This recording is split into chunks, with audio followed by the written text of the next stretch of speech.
Welcome to the Altenew Educator's Frosty Splendor video hop and giveaway. I am going to show you how to make these frosted flowers on this frosted background using rose gold cardstock. It's going to be a 5x7 card, and I did trim down the cardstock 1/4 inch so that I have a nice white border around the entire side. I'm also going to be using a sheet of 110-pound Nina Solar White cardstock, also in 5x7. It will be trimmed down. As you can see, I trimmed it down and left some space of the rose gold showing to do the sentiment. So let's put that aside and get to blending our background. We're going to start by creating what looks like light coming through this frosted glass background.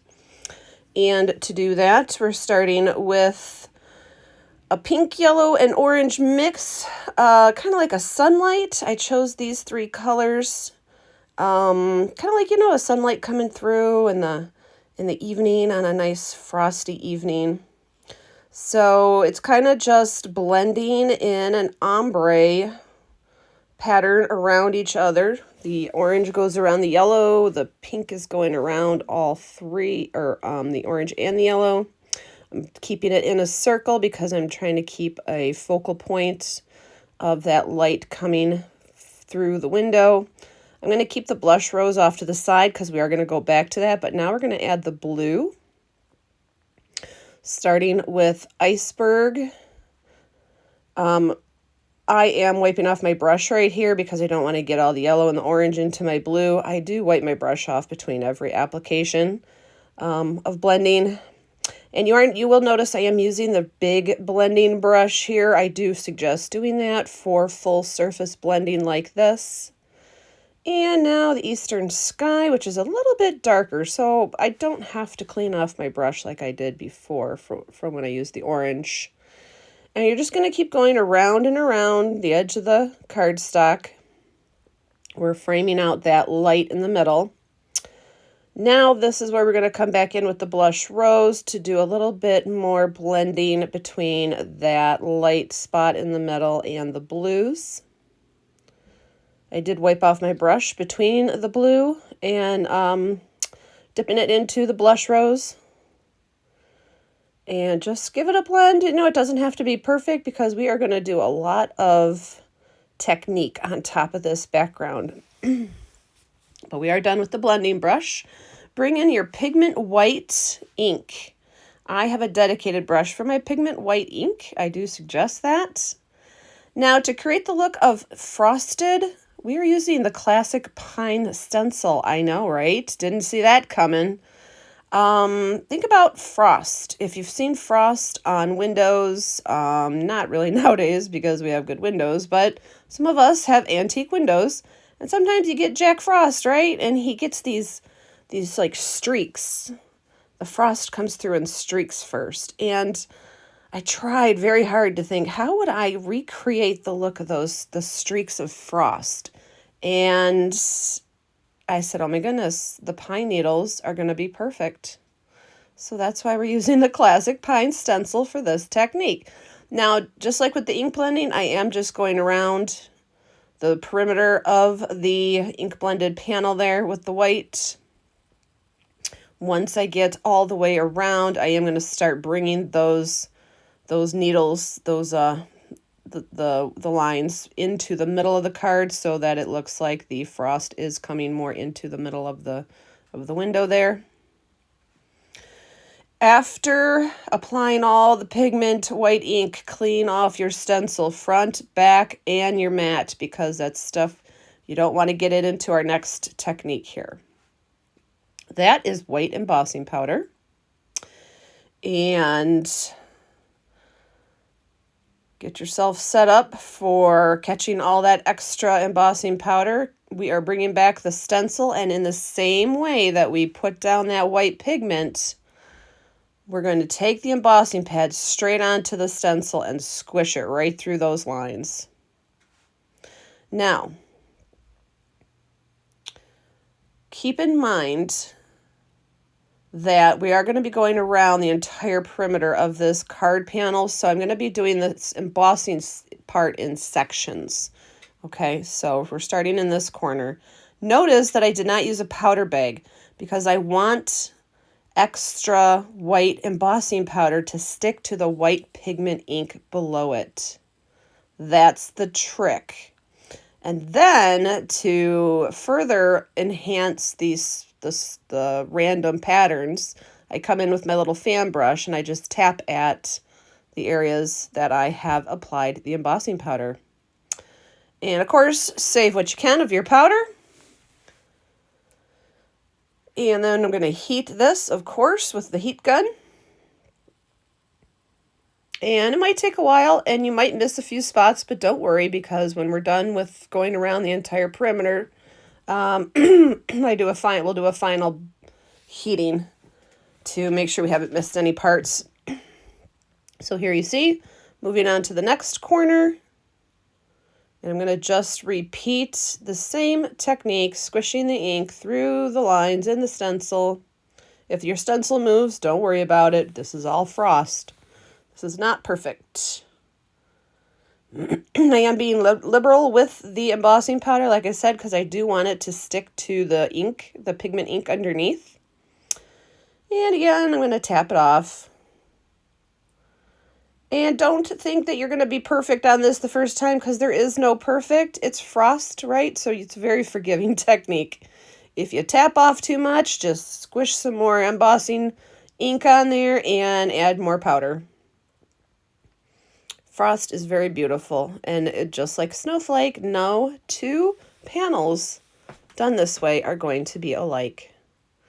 So after going around every corner, you can see how that had turned out. Now we're going to frost our flowers using the stamp wheel and a nice piece of vellum. I'm going to be using In the Woodland outline stamp. It has a coordinating die set. I do suggest for doing this frosted flower technique, whatever stamp you use should be an outline stamp with a coordinated die to cut it out with. You can fussy cut if you want, but wait till the end of the video after you've seen the whole process before you decide if you want a fussy cut. So I put the vellum on, and here's a trick. This is what you have to do for this little trick, because we're going to do a double embossing. I'm using a little Sharpie to put a dot where each corner of my vellum is. And then I'm going to put another little dot on the vellum itself to make sure I've got the right side up. So, putting our stamp on, getting it nice and stuck on there. Now I'm going to use the powder bag on the vellum. It's the only time we're going to use the powder bag, though. And I'm going to be using clear embossing powder. This is going to be this is the trick.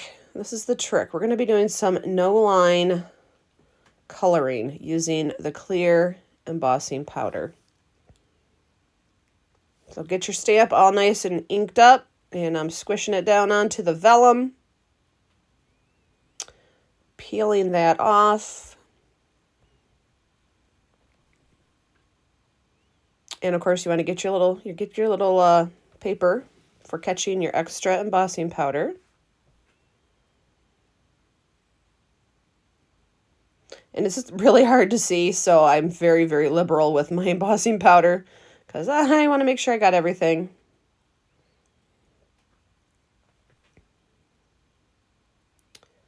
There we go.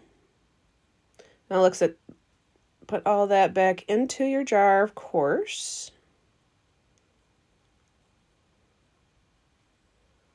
And before you do any heat gunning, put the lid on your embossing powders.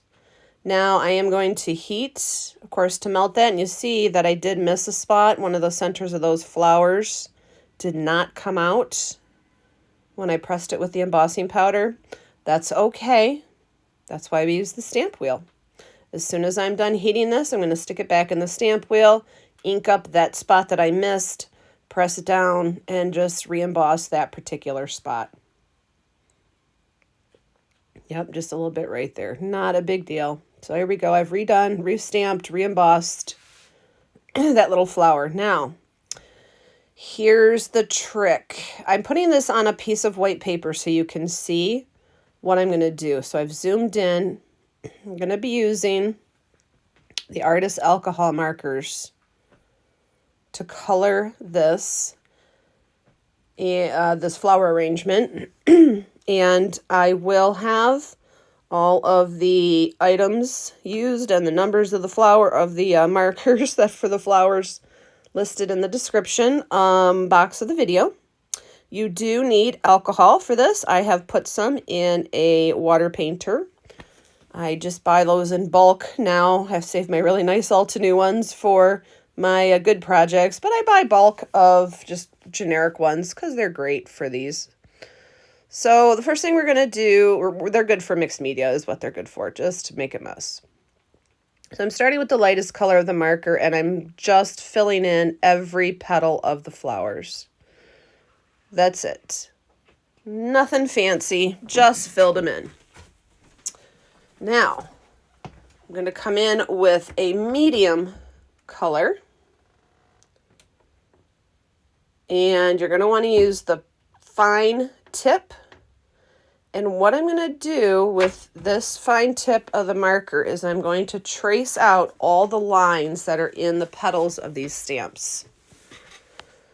And the great thing about this is you don't have to do one petal at a time and let it dry. One petal, like you're doing watercolors. When you're doing painting with alcohol markers and you're doing it with the clear embossing powder to save everything in this little space, you can do it all at once. So this is a very fast technique. Now I have a little piece of plastic that I'm going to squirt some alcohol out on. I don't like to squeeze my alcohol painters as I go. I like to use them really just as a paintbrush. So all I'm going to do is, with getting the tip of my paintbrush wet, I am just smearing the alcohol into those lines that I made, those colored lines. And that's all this is. This is smearing it out, because what that does is it's going to create the look of kind of like you're looking at a frozen flower. It's going to blur. It's going to make the leaves look blurry, and it's going to make them look like they have a coat of frost over them, like you're looking at them through some ice. And again, this is a very, very, very easy and forgiving process. If you accidentally go out of the lines, you can just pick up, clean off the tip of your brush with some alcohol, pick up some clear alcohol, tap it down, and then pat it with a paper towel. And then just start over again. I do have a paper towel off to the side there because I do like to wipe off and reapply and wipe off and reapply. That's just my technique that I like. And it's something that you'll get used to. You can see right there where they're just starting to look blurry. That's all this is doing, is making the petals look blurry. And here we go. There's one finished, and on to the next one. And like I said, you can just power right through and do everything at once. You don't have to wait for one of them to dry. It's not like using watercolors, and there they all are. Now we can move on to the centers. And again, because remember, these are like blurry and frozen, they're not going to be high detail, but they're going to be very, very pretty in the tones of the colors. So I'm filling in the centers. Now the centers are very detailed. If you were to paint these with markers or use colored pencils, they're very detailed centers. But again, for what we're doing, I'm just putting down a base color, and then I'm coming in again with the fine tip of the next medium color up and filling in the very, very tiny little center, and then we're going to enhance the lines. I forget what those are called inside the inside of a flower, the little stem things that stick out. So I'm just scrubbing my marker tip right over those, not being specific. And then with the alcohol, I'm just going to, again, smear it out. I am following the shape of the lines inside the flower, like I did with the petals. That just helps you get more of a realistic color and look to it. So just follow up those.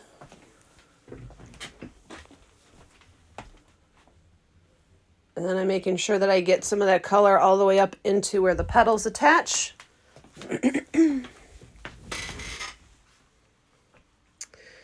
And now we're going to come in and do the leaves. And the leaves are great. I'm using many different colors here to create shadows and highlights and depth in the leaves. And because of this technique, like I said, you can add all the colors on top of each other at once. You don't have to do one color and blend it, another color and blend it. So here I am with the big tip, just going through and applying a base coat of green to every petal. And then going in order from lightest to darkest, I'm just going to start adding some shadow lines, some highlight lines, making some depth. And the shadow is just basically drawing a line right underneath the bottom, on the bottom side of each leaf with a medium green color here. And again, excuse me, again, don't worry, I will have the names of all of the markers and the numbers listed in the description box of the video. So that already looks really pretty, I think. I love the way that it softens. Just using that alcohol to smear the colors just softens them up so nice. Now I'm actually bringing in a little bluish color. That's going to give us an extra little tone, an extra shadow, some depth. It gives us depth without having to add a dark color for a dark shadow, because there's a difference between depth and shadow. Depth is like how dark the tone of your colors are. Shadow is actual shadow. So this, we just wanted to add, we want to add some depth to these colors, so that blue with the green really is going to enhance that.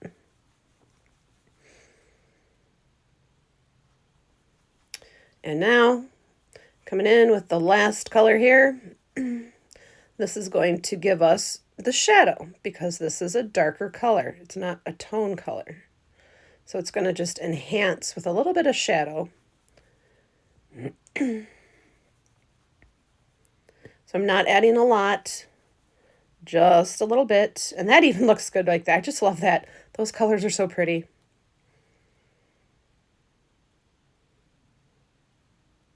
I love pink for wintertime. I think pink Christmas, pink holidays. I think pink is like the new red for me for holiday colors. So I just love it. And now here I am coming in to smear in all those colors. Again, though, the trick is to follow the lines of the leaf. See how I'm flicking the alcohol in the same direction that the leaves are going. Excuse me. So that's the only trick to this technique, is just to follow the shape of the leaf and the petals. Gives it a natural feel. It's like painting with the green. If you're painting wood, it's like painting it with the green. You don't want to paint against the green.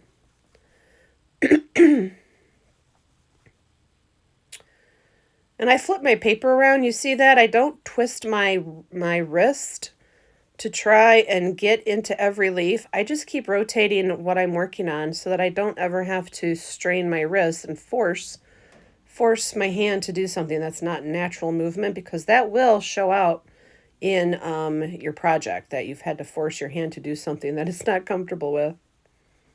So that's it. That was very quick, very effective, using artist markers. Oh,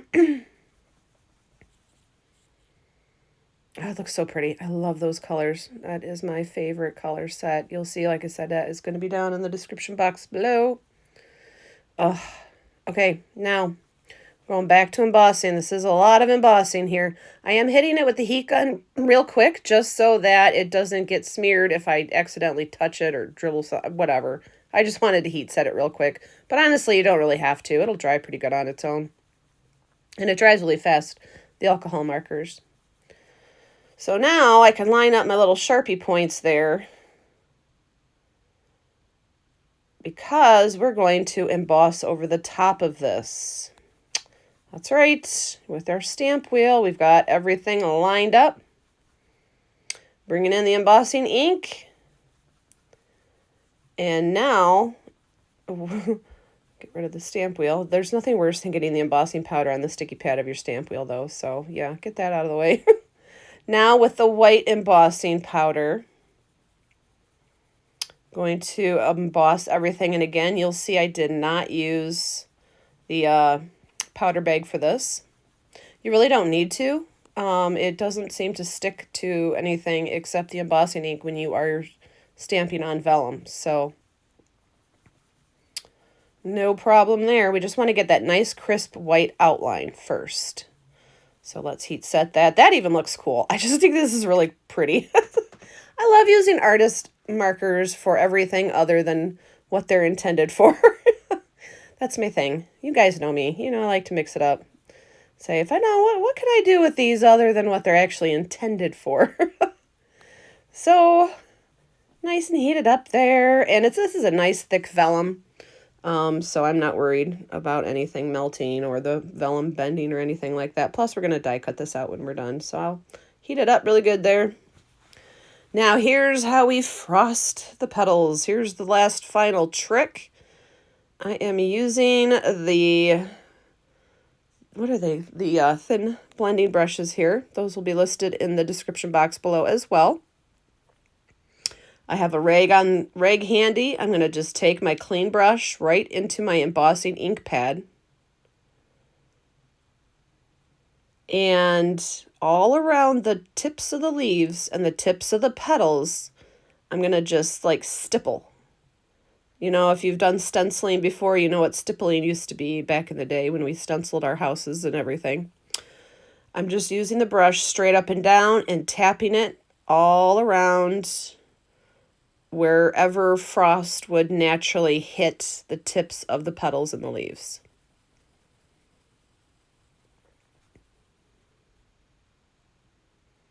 And you don't have to do one spot at a time. You can do your entire surface doing this. No, don't even have to stop what I'm doing. I can just stick it around and, you know, see, I'm not being very clean here, right? I'm just sticking it down. So again, very forgiving. This is not something that you have to worry about staying in the lines, as you're about to find out. Prepare yourself. This might be a shocker for those of you who don't emboss frequently. There's what we got. There it is. It's done. That's the final project. No, I'm just kidding. I'm just kidding. I'm just kidding. This is just, it's got to get messy before it gets pretty, right? So I put the embossing powder away. We're done with that. Now, coming back in with my blending brush, wiping it off, wiping all the sticky off. And again, I'm going to stipple just my empty brush onto all that area where the embossing powder stuck. What I'm doing now is using the brush to remove all that extra embossing powder that's caked in there like that. And just try to do a light hand, just a light tap, tap, tap. It might take you a practice on this. But you see how if you tap it, it just leaves enough white around the tips of the petals. And it breaks up the embossing powder. Because if this were to get embossed right now, it would come out one solid areas of white. Everywhere where you see embossing powder, it would just liquefy and become solid. So what you want to do is to break up those solid areas. And that's what we're tapping with. And the brush does have a little bit of sticky embossing ink on it still, because every time I dab it on here, it's getting some of that ink on it. So that's helping to remove some of this extra powder. And the embossing powder that's off the image, that goes around the entire image, don't worry about that, because again, this is going to be die cut, so that's going to be taken off anyways. But yeah, we just want to remove where those really pretty colors are, where the blendings are, and try to keep broken up bits of embossing powder all along the tips. And I will say I did this technique a few times, and each time it came out a little bit different, so don't hate yourself if you don't like it the first time it comes out. And now we just heat set it. And I wanted to do this technique using embossing powder because I wanted the blurry look of the petals as if they were under a coat of ice. But then I wanted something bright and shiny and white and crisp, like bright frost, like that first frost that kills all your marigolds and mums and all those flowers. It just turns them white. That's why I chose white embossing powder to frost the tips of these petals. So there we go. Now, using that rose gold cardstock, just a scrap of that, I'm going to use the coordinating die to cut out a background of this stamp, of this cluster. And if you're familiar with vellum, you'll know why I'm going to be doing this, because adhering vellum down to things, sometimes it can get a little tricky. So you got to get creative and make hiding the adhesive part of the project. So I use the an electronic machine here, die cutting machine, and it's got a nice magnetic board, so I'm going to stick that on there. I also do like to cut off extra bits of paper that I don't need, just because, well, I squish it, do it through the machine. And here we go, fresh out the machine. We now have a background. Love it, perfect, okay. Now the fun part, cutting out our frosted flowers. And I do recommend using some purple tape to hold the die down, even if you have a magnetic cutting mat, because that vellum is slippery. It could slip around on you, and that embossing powder has been heated and melted, right? So now that's slippery. So I do recommend using the tape, just keeping as much of it off of the image as you can, but using the tape just to hold it down to hold the die down to the vellum. Here we go. Here comes the most fun part of the whole thing.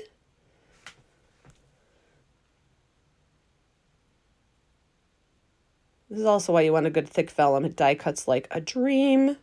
There is our frosted flowers. Now, let's get that background we cut out. So not only is this background going to help hide our adhesive, it also, as you can see there, gives a little more oomph to the color of those petals because it's that rose gold. And it's going to also give us some dimension on our card without having to use foam. And I'm putting the glue around the darkest parts of the image there so that you still can see it. But you'll notice I did not put any glue on the leaves, because as that liquid glue dries to that cardstock, it's going to pull up and shrink up, and those leaves are going to end up tipping up just a little bit as this thing dries, and you're going to see that little glow of that rose gold underneath. So that's my trick to add dimension to flowers, to your cards, if you don't want to add extra thickness with adhesive foam. Just put glue in the middle of the flower and let it dry, and as it dries, it pulls up the edges. So I love doing that. So here we're going to take our card base, the rose gold panel, and that the blended frosted window pane that we made. And this is where we're going to trim it down. Remember I said it was 5 by 7, but we're going to trim it down because we do want space at the bottom to be able to emboss our sentiment. So I'm just sizing it up, eyeballing it. I'm going to start taking off 1/4 inch slices at a time and see how I like that. Now you might have some parts of your panel that you don't like, so start with that, cut that part off.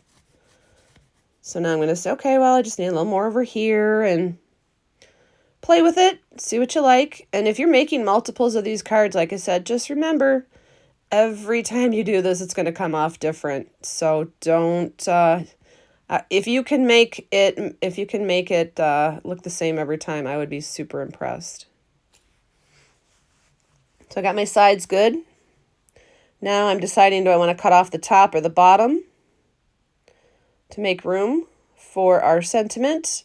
And to help me figure that out, I'm going to set my flower cluster on here to know where to cut off at the bottom, because I don't want that flower arrangement too far off of the frosted panel. So that's what I was doing there, is just seeing that, sizing that all up. This is where, if you noticed any spots you may have missed frosting your panel, you can hit it with the glue gun, with the heat gun again. And, you know, just be safe, give it a quick once over. There we go. A little bit more, maybe. You can also go over it with a brush and knock off any other bits you may have missed, but yep, that's good. Got it. Because I'm the person that sticks my hand in the wet spot to make sure it's dry. Yeah, that's me. All right, liquid glue. Now you can use tape runner if you want. I am a fan of liquid glue. Now, technically, I don't usually use liquid glue on metallic cardstock, but I really did want to be able to have some wiggle room to line this thing up between all of the framing. So I did opt for it, and I actually did good. I don't think I got any squishy bits sticking out. And I do like to squish. I like to roll. I have my little brayer that I use just for rolling my cardstock down.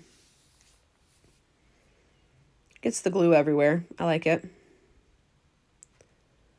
All right. There is the panel that is going to now have room for that sentiment. We're bringing back the stamp wheel.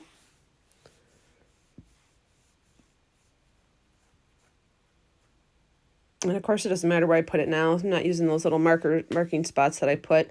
But I do want to set my flower cluster back on so I can see where to stick my sentiment. And the sentiment I'm using is from the same stamp set.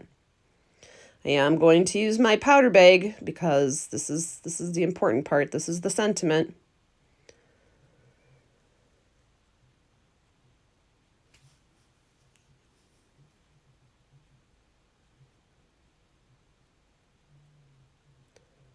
So that's why I didn't adhere that flower cluster down yet. You want to be able to use it to help you size up everything, move things around.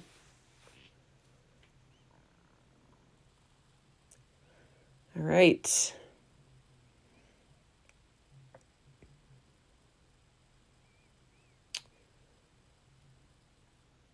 Ink it up good, of course.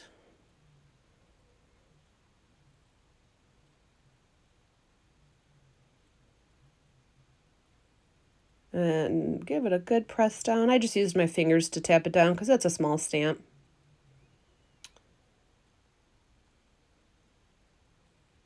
And even though I remove my stamp wheel every time before I emboss, I swear it still gets embossing powder flakes stuck to the sticky mat.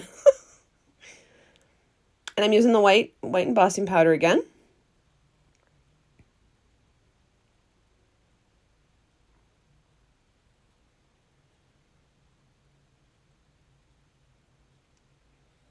I love embossing on the metallic cardstock, but I missed a little spot. Missed a little spot. Don't want to do that. There we go. And yeah, I just tapped that onto my craft mat. That's going to be fun to clean up. But I just love embossing on metallic cardstock. It's so pretty. Now I'm going to brush everything off, and also gets off the powder bag, brushing over that, because the powder does kind of stick to the metallic cardstock, so I do brush over that. Liquid glue, of course, my best friend. That little flip I did there was to make sure I did have the right side of the card facing the right direction for when it opens. Sometimes I do glue upside down and backwards and forward, backwards, whatever. So I like to do a quick little check to make sure the card is opening the right way. And again, I'm only using, see that very little glue, because As it dries, it will still help to, see how it's already curled up, that vellum, so that it's sticking up like the petals are sticking up? It happens very fast and it's very effective. I love it. Pro tip, now we bring in the fun stuff, the enamel dots and the gem sparkles. I use the tip of my craft knife to adhere my dots and sparkles. That's just me. That's what I've always done. I don't know what else you would use, but this is my tried and true method.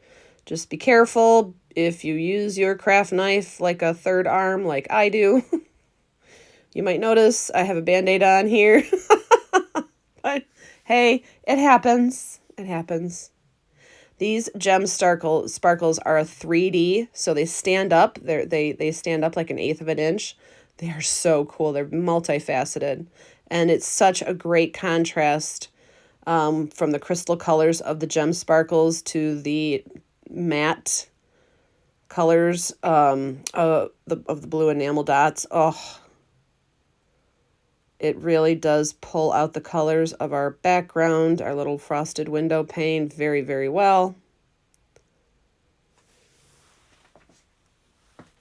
And it actually, part of the reason that I think the tones and the colors of this card look pretty well together is because the rose gold and that orange-ish color that we made for the background contrasts with the blue if you're looking at the color wheel. So there you go.